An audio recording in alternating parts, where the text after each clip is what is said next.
In this section, we discuss global illumination or GI.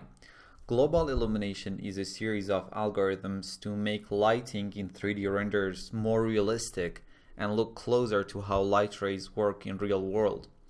Without global illumination enabled in the settings, we could only get direct lighting, the light that directly comes from a light source. But when GI is enabled, those light rays won't be killed off when they hit the first surface point on their way from the light source. Like real world, those light rays start to bounce back and forth from those surfaces, and as those light rays hit a surface, they arrive with illumination and color information from the last surface point that they hit. But with each bounce, they lose some of that energy, until using the vary settings we tell the light rays to stop bouncing. Keep what I just explained in mind. Let's go to the scene and let's see what we have. As you can see, it's a fairly simple scene and it's going to help us go through the very basics of global illumination concepts very easily. I have a vary light on the ceiling and that is our only light source in the scene. I have two cameras in the scene, and for the second one I have clipping planes enabled so we can see inside the room. Let's open up our frame buffer. In the first two render, global illumination or GI is disabled, so we are only dealing with direct lighting. And in the last two renders, GI is enabled, so we have both direct and indirect lighting. Let's select the render with GI off from our first camera.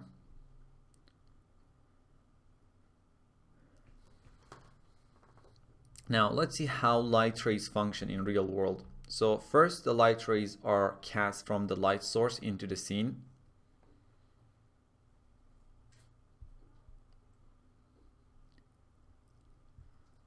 Those light rays travel until they hit a surface, and based on how bright the light source is and how far is the surface from the light source, the surface gets illuminated.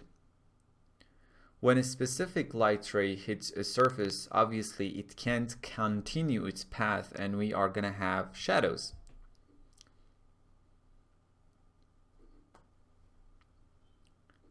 Right now the shadows are very dark. That is because GI is off and we won't allow our light rays to bounce back and forth between surfaces, and they get killed off as soon as they hit the first surface on their way from the light. But as I mentioned in the introduction of this lesson, in real world, light rays aren't going to be killed off when they first hit a surface. They are going to bounce back between surfaces and transform information between them. When we enable GI, we allow the light rays to have this realistic behavior. Now if I load the render with GI on, we can see the shadows are a lot brighter. So let's draw some light rays here and see how this realistic behavior is happening in real world. We focus on this desk and chair here, and you can imagine the same scenario for the rest of the scene. So the light rays are cast from the light source in different directions. Obviously, some rays hit the top of the desk and top of the chair, illuminate those surfaces and cast the shadows beneath them.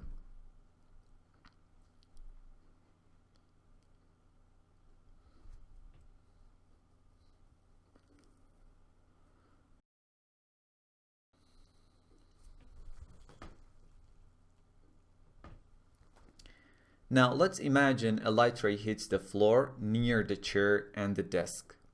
Now, as we know, this ray is going to continue to bounce, and let's say in its first bounce, it's going to hit under the chair and illuminate that surface a bit. It bounces from that surface again, and based on its vector, it's going to probably hit the areas with the dark shadows beneath the chair and therefore making the shadows a bit brighter.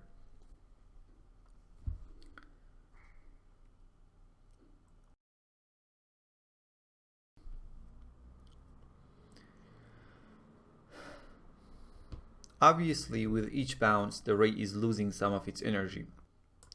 One of the fascinating things about GI is what we call color bleeding.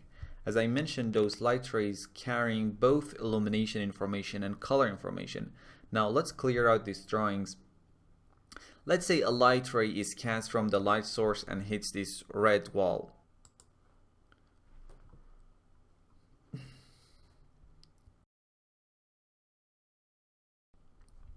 We have GI on, so we expect the light to bounce and hit another surface. Now, based on the surface properties, this light ray might scatter into several rays and each one would continue to bounce in the scene. Let's say one of these rays bounces back and hit the ceiling near the wall. This ray now has some color information and has picked some red color from the wall. And when it hits the next surface, that surface is going to be a bit redder compared to before arriving this ray. If I right click here on this wall and take a look at the pixel information, we can see the red value is almost twice the green and blue values.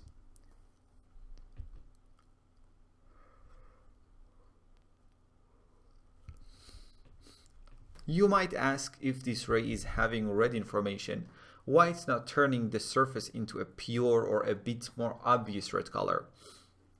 Because first of all, this light ray is losing energy at each bounce, and the receiving surface has some surface properties, or might have some surface properties, that might block some of that information. Here in this render, we can see all the surfaces close to the red wall are redder, and the ones close to the green wall, or the ones facing it, are greener. In this example, we use some lonely rays to explain how light functions, but in fact for each scene we are dealing with millions of rays, and that's why the renders are often takes a very long time. Now let's close our frame buffer and go to our render settings. Obviously in V-Ray, to enable global illumination and control its settings and its parameters, you have the GI tab, and you can check enable GI to get V-Ray to calculate GI for you. For starters, let's make sure the interface is set to default. Obviously you can click on this button and change the UI to advanced or expert and reveal more options, but in this case we only need the default options. The first thing you notice is we have primary and secondary engines. Primary engine is calculating the first light bounce, and secondary engine calculates subsequent bounces.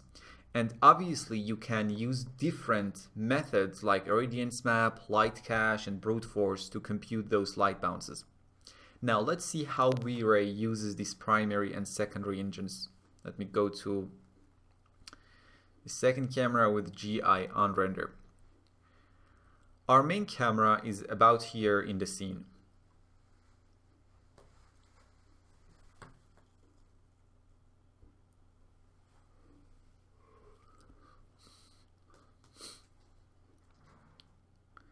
Now, in order to determine what is in the view, V-Ray casts the first rays from the camera into the scene.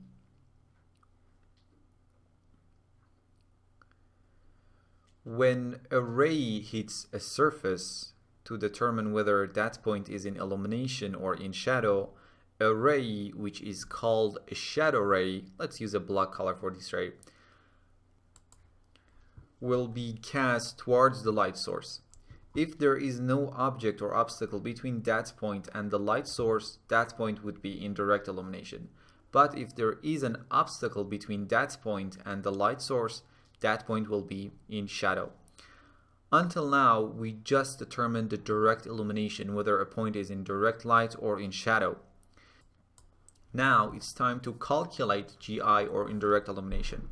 So let me just clear these drawings.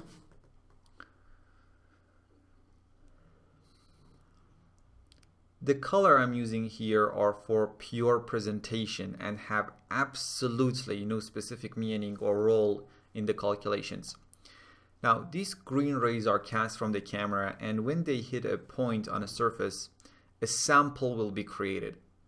That is what we call it, a GI sample. And let's imagine these samples are red.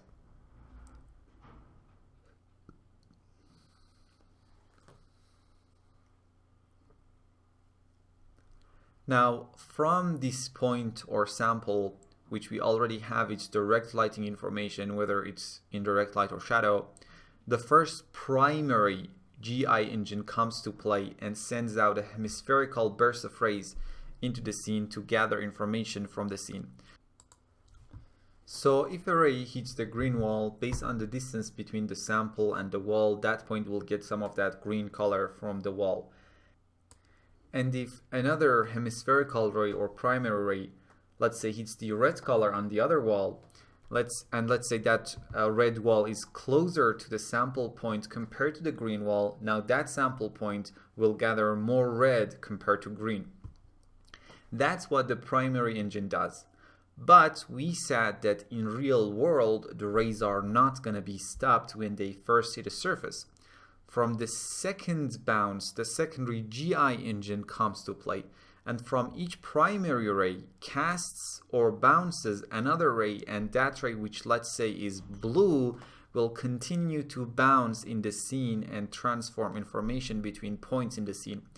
The secondary engine will continue to bounce the rays in the scene and will stop based on the settings in the GI tab. So we can tell the secondary GI engines to bounce each ray for, let's say, 3 times in the scene. Obviously, the more we let the rays to bounce in the scene gets brighter and the final render would be more realistic. But as with each bounce the rays lose some energy, after a while they don't have any worthy contribution to the final lighting and rendering. So we can kill them off, and by doing so our render times will be more manageable and faster. Also, the first burst of rays, which is controlled by the primary engine, we can control how many rays it will cast into the scene from each samples in the settings window, which we'll discuss in the upcoming lessons. And we will discuss all of that and all of these engines and irradiance map, light cache, brute force in this section. Just wait for it. So that was an introduction to how light functions and what is direct and indirect lighting, what is GI, and how it works in V-Ray. From the next lesson, we start learning about different GI engines that we can use as our primary or secondary GI engines. See you in the next lesson.